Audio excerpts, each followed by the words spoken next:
കണ്ടതേ പറയാവൂ, കാണാത്തത് പറയരുത്. കേട്ടതേ പറയാവൂ, കേൾക്കാത്തത് പറയരുത്. വിവേകത്തോടെ സത്യം മാത്രം സംസാരിക്കുന്ന വ്യക്തികളായി നാം മാറണം. ശ്രദ്ധ നേടാൻ, കയ്യടി നേടാൻ, വലിയ ആളായിട്ട് മാറാൻ പല കാര്യങ്ങളും നാം സംസാരിക്കാറുണ്ട്. എന്നാൽ നാം സംസാരിക്കുമ്പോൾ മറ്റുള്ളവൻ്റെ കണ്ണുനീര് വീഴുന്നുണ്ടോ എന്ന് ആത്മശോധന ചെയ്യുന്നത് നല്ലതാണ്.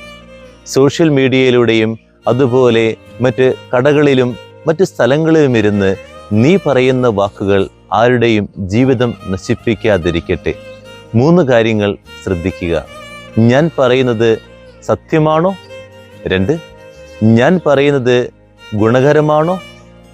3, ഞാൻ പറയുന്നത് ആർക്കെങ്കിലും ഉപകാരമുള്ളതാണോ? എന്നിട്ട് നീ സംസാരിക്കൂ. അതുപോലെ തന്നെ സോഷ്യൽ മീഡിയയിൽ ഫോർവേഡ് ചെയ്യൂ. അല്ലെങ്കിൽ മറ്റുള്ളവൻ്റെ കണ്ണുനീര് വീഴുന്നതാകും. ദൈവം അനുഗ്രഹിക്കട്ടെ.